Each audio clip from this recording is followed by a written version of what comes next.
Assalamualaikum warahmatullahi wabarakatuh. Waalaikumsalam warahmatullahi wabarakatuh.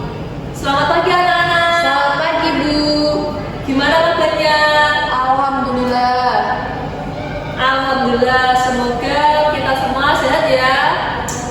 Nah, untuk mengawali pembelajaran pada pagi hari ini, kita berdoa menurut kepercayaan dan keyakinan kita masing-masing. Dimohon untuk ketua kelas bisa memimpin doa.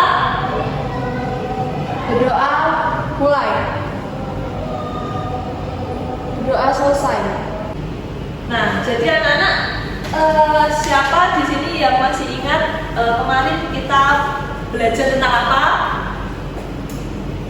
Ya, betul sekali. Kemarin kita belajar tentang klasifikasi jenis sumber daya alam yang ada di Indonesia.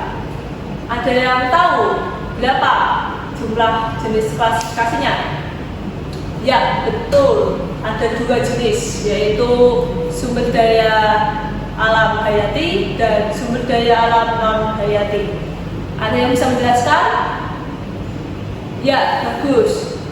Sumber daya alam hayati yaitu sumber daya alam yang berasal dari makhluk hidup seperti tumbuhan dan hewan, sedangkan sumber daya alam non hayati yaitu berasal dari sumber daya fisik, yaitu seperti tanah, air, dan barang tambang. Nah, baik. Jadi anak-anak, hari ini Ibu akan memberikan materi tentang sebaran barang tambang yang ada di Indonesia. Nah, sebelum masuk ke dalam materi, Ibu ingin tahu siapa di sini yang tahu tentang contoh sebaran sumber daya alam barang tambang yang ada di Indonesia? Ya, betul. Bensin termasuk dalam salah satu contoh sebaran sumber daya barang tambang yang ada di Indonesia. Bensin berasal dari minyak bumi yang diolah oleh pemerintah menjadi barang atau bahan bakar untuk kendaraan bermotor atau mobil. Ada lagi yang bisa menyebutkan? Ya, betul, emas. Emas termasuk dalam salah satu jenis barang tambang yang memiliki nilai jual dan investasi. Baik. Selanjutnya, di sini Ibu akan menjelaskan tentang tujuan pembelajaran kita ya. Nah, tujuan pembelajaran kita yaitu yang pertama, peserta didik dapat mengklasifikasikan sumber daya bahan tambang yang ada di Indonesia, dan yang kedua diharapkan nanti peserta didik dapat membuat peta sebaran bahan tambang yang ada di Indonesia.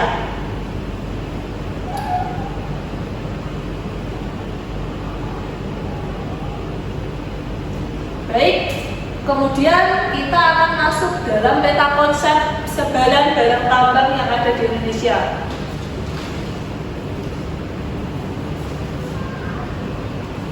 Nah, dalam peta konsep ini kita ketahui bahwa sebaran barang tambang yang ada di Indonesia ini dibagi menjadi 4, yaitu yang pertama dari PP atau Peraturan Pemerintah Nomor 27 Tahun 1980 tentang penggolongan bahan-bahan galian. Yang kedua menurut cara terbentuknya, yang ketiga berdasarkan penggunaannya, dan yang terakhir berdasarkan wujudnya. Nah, selanjutnya, Ibu menampilkan contoh gambar ini. Siapa yang bisa menebak atau yang bisa menyebutkan ini contoh barang tambang apa? Ya, betul. Yang atas itu adalah contoh barang tambang aspal yang dapat dikelola oleh pemerintah maupun swasta untuk diolah menjadi jalan yang ada di Indonesia sebagai infrastruktur. Kemudian yang kanan ini adalah emas yang disebutkan oleh teman kita tadi yang di awal, yang memiliki nilai jual dan nilai investasi. Kemudian yang bawah ini adalah bensin ya, atau Pertamax dan Pertalite yang berasal dari minyak bumi yang kemudian diolah menjadi bahan bakar. Kemudian yang bawah ini adalah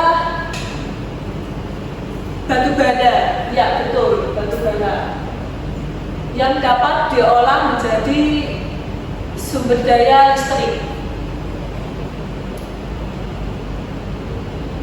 Baik, selanjutnya Ibu akan menjelaskan tentang pengertian barang tambang.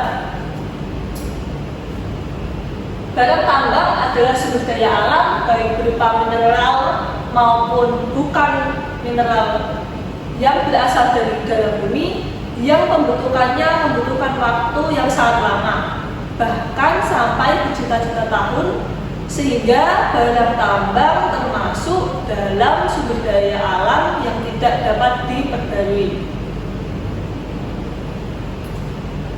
Nah, di sini barang tambang yang pertama yaitu barang tambang yang dibedakan menjadi barang tambang menurut Peraturan Pemerintah Nomor 27 Tahun 1980 tentang penggolongan bahan-bahan galian.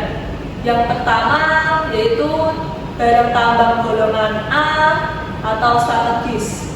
Nah, barang tambang ini merupakan bahan galian yang sangat penting untuk pertahanan dan keamanan negara, serta penting bagi stabilitas ekonomi nasional, sehingga pengelolaannya dilakukan oleh pemerintah atau bekerjasama dengan pihak swasta. Nah, contoh barang tambang golongan A ini yaitu minyak bumi dan gas. Dua, barang tambang golongan B atau vital merupakan barang tambang yang bisa memenuhi hajat hidup orang banyak. Nah, pengelolaan jenis barang tambang ini dilakukan oleh masyarakat maupun pihak swasta yang diberikan izin oleh pemerintah. Misalnya yaitu emas, perak, atau besi. Nah, kemudian barang tambang golongan C merupakan barang tambang untuk industri atau yang tidak dianggap langsung mempengaruhi hajat hidup orang banyak. Nah, pengelolaan barang tambang golongan C ini dilakukan oleh masyarakat. Contohnya yaitu seperti pasir, batu kapur, asbes, granit, dan marmer. Nah, dari slide ini adakah yang ingin ditanyakan atau yang belum jelas? Tidak ada? Baik, Ibu akan lanjutkan. Nah, di sini Ibu menampilkan peta sebaran minyak bumi di Indonesia. Nah, dari peta ini Ibu minta kalian untuk mencoba menganalisis peta ini, dan akan Ibu beri waktu beberapa menit untuk memahami dan mungkin bisa didiskusikan bersama teman sebangkunya atau sesebelahnya untuk menganalisis peta ini. Baik, untuk waktunya Ibu kasih sekarang ya.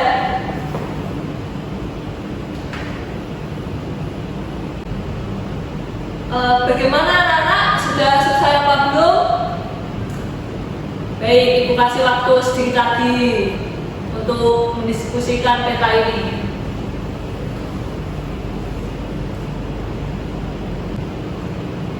Cukup ya anak-anak?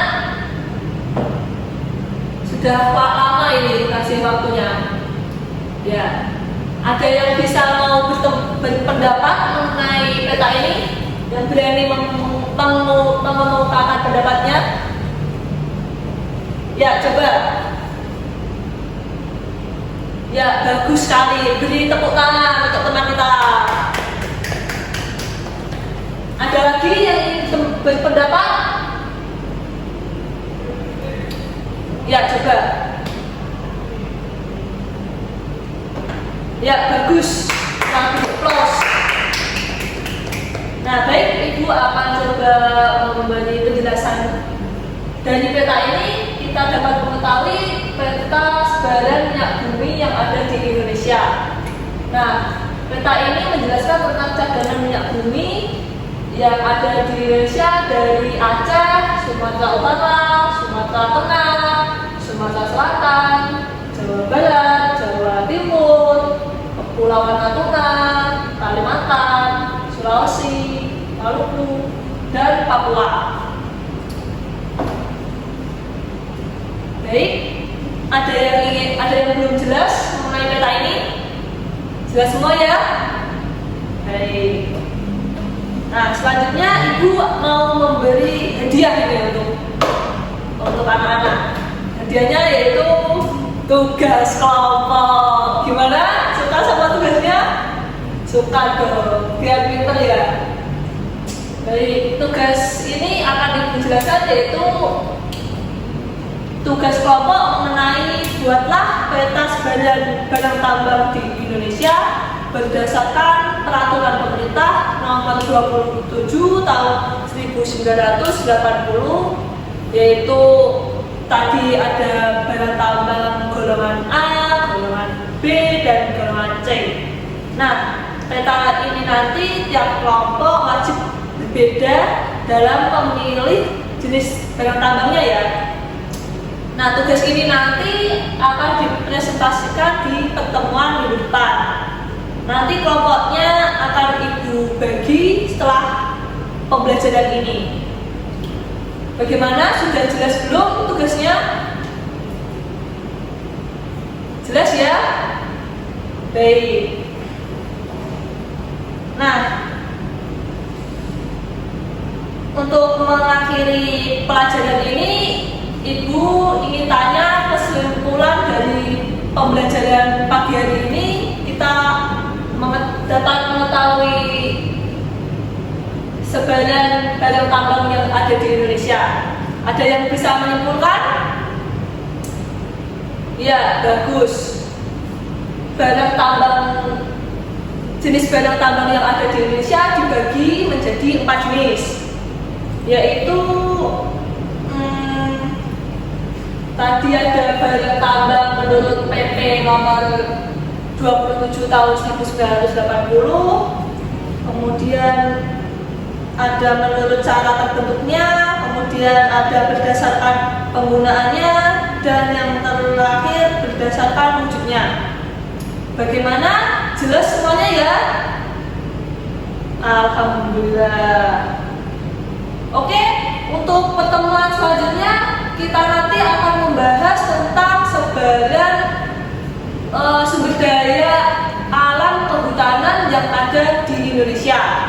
Untuk itu nanti anak-anak bisa baca-baca dulu di rumah materi yang akan kita bahas minggu depan. Dan jangan lupa ya untuk tugas kelompoknya, jangan lupa dikerjakan, jangan lupa melakukan diskusi, buat peta yang bagus, dan kerjakan dengan maksimal ya.